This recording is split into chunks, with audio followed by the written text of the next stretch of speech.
আসসালামু আলাইকুম।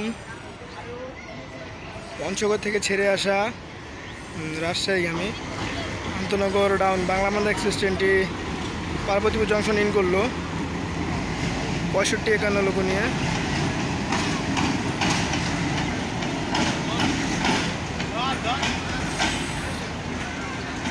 Luggage van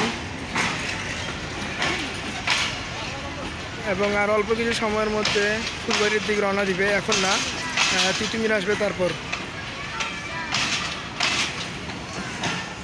Titumir বর্তমানে আসবে 2 নম্বর প্ল্যাটফর্মে এবং 1 নম্বর প্ল্যাটফর্মে রয়েছে বাংলাবান্ধা।